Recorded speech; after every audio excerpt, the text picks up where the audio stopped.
Antarctica is hiding a huge city underneath more than a mile of ice, according to incredible claims.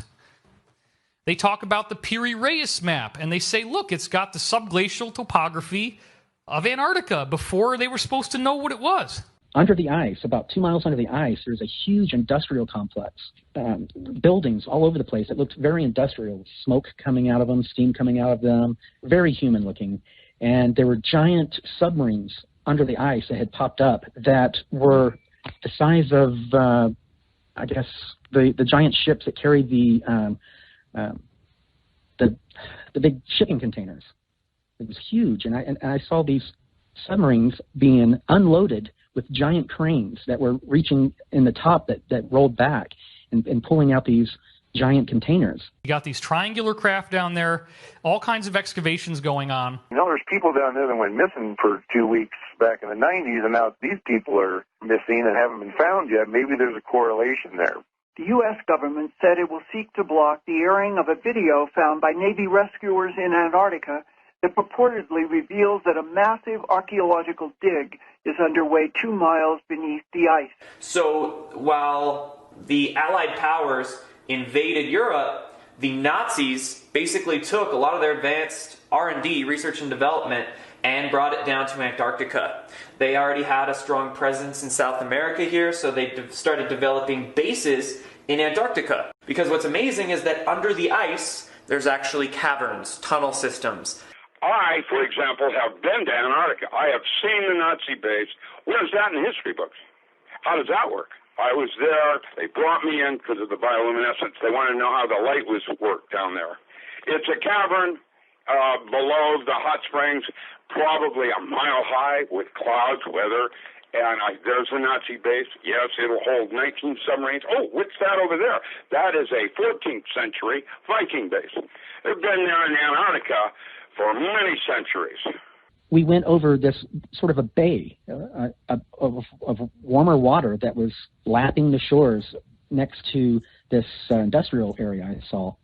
And instead of flying in the direction I thought we were, we went straight down the way that these submarines came from. And we ended up entering this large rift system that is the West Antarctic Rift system or something like that.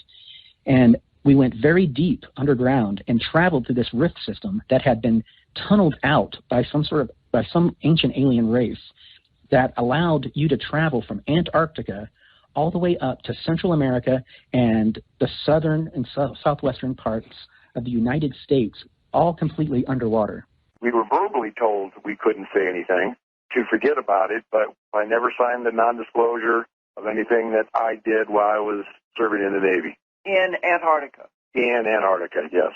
Giants that have been in hibernation and stasis chambers for thousands of years are awakening and are being sought out by elite military forces, according to several independent sources. A team led by geologist Scott Amundsen of Wyoming State University came across the rubble of a stone building roughly the size of Rome's ancient amphitheater.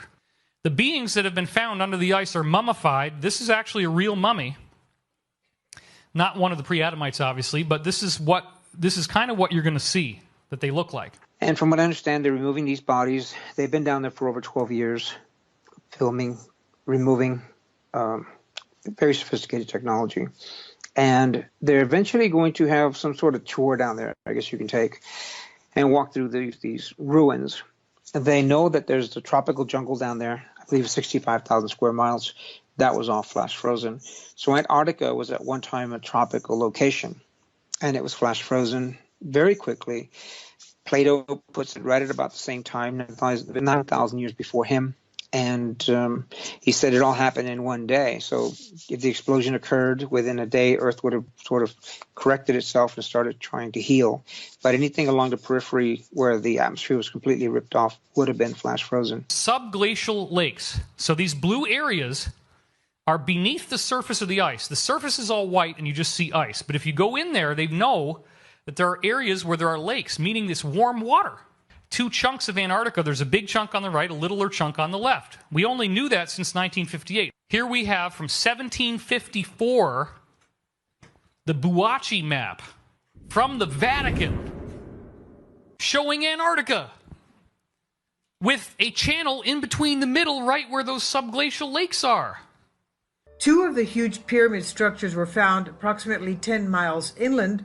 The third one, not far from the coastline, is clearly visible from the ocean. The team are currently planning an expedition to reach one of the pyramids to find out if it is a natural or artificial structure. So the first thing to be aware of when it comes to Antarctica and how it's involved in ancient history is understanding that humans have been here for a little bit longer than just a couple thousand years. And there has been advanced civilizations that have existed before us. Now, their advancements have been a little different. They're not quite as mechanically advanced as we might be now, but they understood a lot more of the esoteric sciences. And there's a lot of evidence, amazing amounts of evidence, to show that there has been advanced civilizations before this one. And how that coincides with Antarctica is there's a lot of research showing that one of these advanced civilizations could very well be buried under the ice in Antarctica. So there's just all sorts of high strangeness going on with that continent, and I am very serious about the possibility that whatever it is that's going on down there, it may have a technological nature, and it may be that they have found evidence, trace evidence of some sort, of a lost ancient technology, of something that may have originated off planet of a technological nature. The amount of information of ancient civilizations and ancient energy forces in Antarctica were enough to drag the most powerful people in the world down there, or beckon them, from the Pope to Kirill, the Russian Patriarch, Vladimir Putin. We've got, obviously, John Kerry went down there. Obama did go down there, although it wasn't announced. Pope, what's his name, has been down there, the current one. And I'm sorry, but that's how I refer to it. So something's going down there. The energy forces that you are now seeing experienced in the waveforms coming out of Antarctica are absolutely astonishing. It's like if somebody turned on a transmitter that's been dormant for all these years. I've talked to people that have been beneath the ice. They talk about a tropical paradise. Here's this huge hole in the ice, almost like a cave entrance, but it was large enough that you could fly a C-130 into it, a hole that went down. We were told not to fly that area, but we continued our mission and picked up our medical emergency and turned around and had to come back to South Pole to refuel. And when we got close to that air sampling again, we were told, deviate this way so many miles and then turn back on course.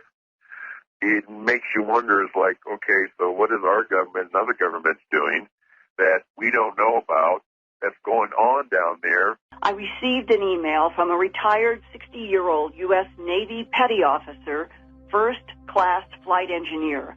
He asked me to only call him Brian to protect him because he works in an aerospace company today. He entered the U.S. Navy in 1977 and retired 20 years later in 1997 from the military. He and his C-130 crew encountered high strangeness in Antarctica from 1995 to 1996. Several times, they all saw rapidly moving silver discs over the trans-Antarctic mountains. Brian and his crew also saw a huge hole in the ice, only about 5 to 10 miles from the geographic South Pole, that was supposed to be a no-fly zone. But during an emergency medevac crisis, to speed up their trip, they flew across that no-fly zone and saw apparently what they were not supposed to see. Later at camp near Marie Birdland, some dozen scientists disappeared for 2 weeks.